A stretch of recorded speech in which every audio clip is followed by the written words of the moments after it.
So Grinding Gear Games has released patch 0.2.d. This fixes the ritual bug or really exploit where people have been exploiting ritual altars to be able to re-roll them infinitely. This affected existing versions of these tablets, and basically they said that they fixed the exploit 8 hours ago, but now they're currently in the process of banning those who abused it and removing the wealth generated by it from the economy. So, whenever there's an exploit in the game, definitely be careful about abusing it, as it does seem like they are willing to ban for it, even if it was in the game. They added a new spear skill called Cull the Weak. It's a fast dash with Culling Strike that grants a frenzy charge when it kills enemies. They mentioned this in their post earlier today that basically addressed player concerns. We will go through that in a sec, but let's finish up with these patch notes.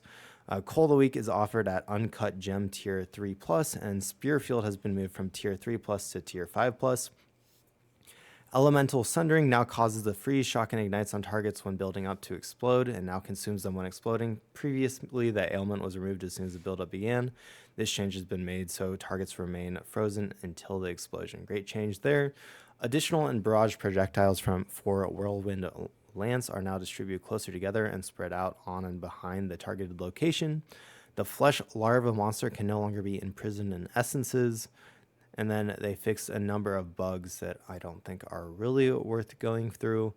So let's move on to, they have actually two different news things. One is pretty quick, so we'll go through that first. They have some changes to Act 3 areas, thank goodness. Basically, they said that there are any outliers in area clear times in the campaign.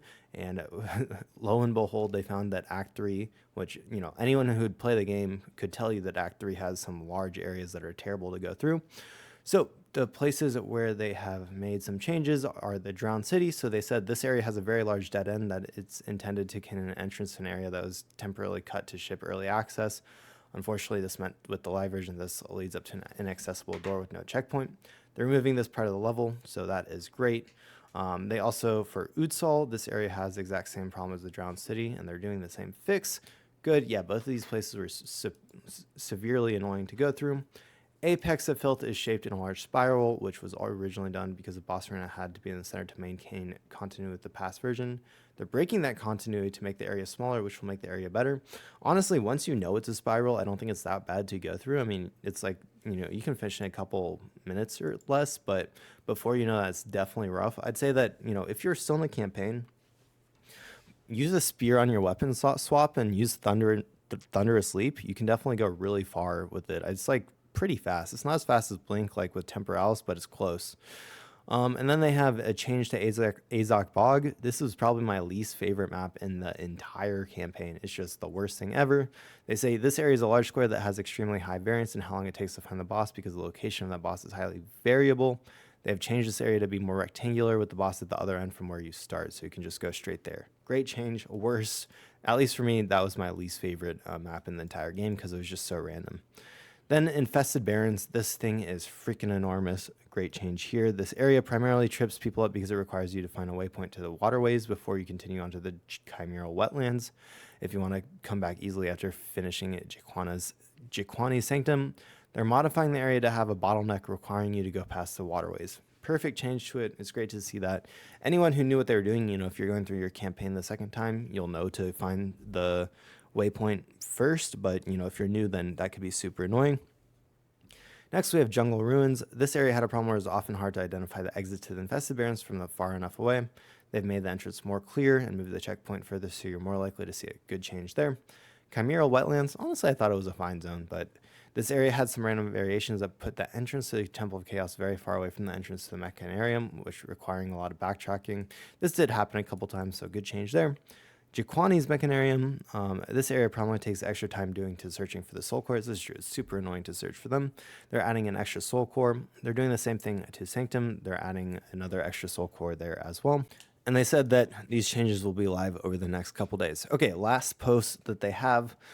This was a post addressing concerns. It was a pretty controversial post. A lot of people feel like they weren't addressing the correct things.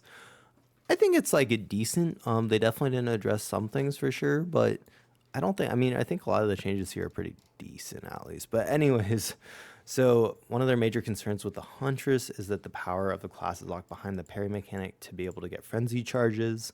So they're giving players an option or an early game option to get frenzy charges without parry. And basically it's the new skill that we already talked about where it's Cull the Weak and you can manage to, and it's like killing Palm of the Monk, but for frenzy charges. So that's good. They said that they're going to improve the feeling of parry in general. So basically, two issues they've identified in some cases is where you should feel like you should be able to parry monsters, but you don't, and then in other cases you get heavy stunned instead of when you were parrying. So they're currently investigating, but they don't have any changes in it right now. So they're incentivizing ranged gameplay, especially with the Lightning Spear. They basically gave it a 25% buff to DPS. This has caused people like Fubgun to switch from his gas arrow build to at least trying out the Lightning Spear. It sounded like he was going to stick with it too. So if you want like an OP build, I definitely suggest checking out the Lightning Spear.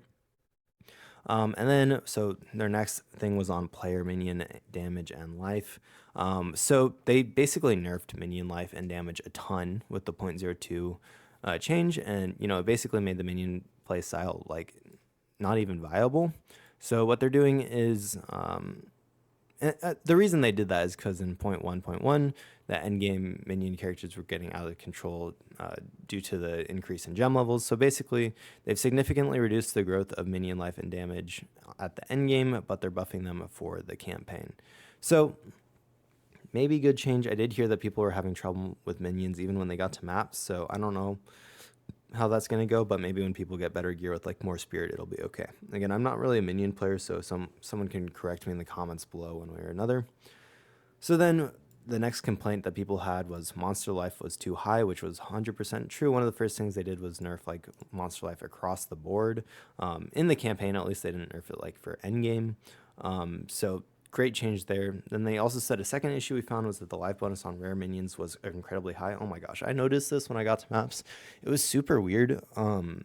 You would kill the rare monsters in like 1 or 2 hits, and then the rare minions would just be around for some reason, and they wouldn't die. I'm pretty sure they fixed this today though, because it's been feeling better.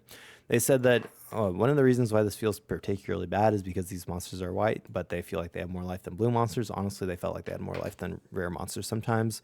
And they say this calibrates players' expectations incorrectly and makes rare fights harder than they should be. 100% true. This number has been set back to what it was in 0.1.0, which lowers rare minion life by about 60%. This change has also been deployed. Yeah, I don't know why they would have changed that. I think it was fine before, so it's just super weird that that was like in the game on the 0.2.0 or 0.2.0 release. And we've already gone over the large area sizes, which we went through before, so we're good there. Then for crashes and disconnects, they do have some more fixes for the different crashes. Obviously, I think the most common one was the failed to deserialize object crash. They fixed that on the first day, but there's still other ones that remain, so they're working on them. And then finally, we have a quality of life features. Their first one is they're adding a system for bookmarking locations on your Atlas map, which will be extremely nice, especially when you have a bunch of maps. It's going to be hard to find where you're going. Basically, you'll be able to save locations with the name on your Atlas so you can find them later. And then another thing is they're adding stash tab affinities for socketables, tablets, and updating the flask affinity to include charms. Great. They need to add one for like expedition and a couple of other things, but it is good to see that they're slowly adding it, especially tablets as well. Super annoying. And then they said, and another thing is adding a way to rebind specters and tame beasts so that you can experiment with these options more easily. I think that this is mostly an issue in the campaign. You pretty much get infinite skill gems once you're into maps. But that's definitely annoying to have to go through that many skill gems. I know that I tried to mess around with tame beasts, but you just have a fairly limited supply of skill gems to test them out in the campaign. So it's good to see that they are changing that as well. Yeah, and overall, I don't think they definitely didn't address everyone's concerns, and they didn't buff up everything that they should have. But I don't think that these changes are necessarily bad. They just didn't cover what people have been complaining about the most, I think. So, good changes, but not everything that people wanted to see. But anyways, I've been enjoying the game. I've been playing an OP build. I just followed Fubguns, honestly, and it has been great. I'll have some more videos coming out this week. If you got this far, thank you so much for watching. I hope you'll have a wonderful day. I'll stop rambling, and I'll see you next time.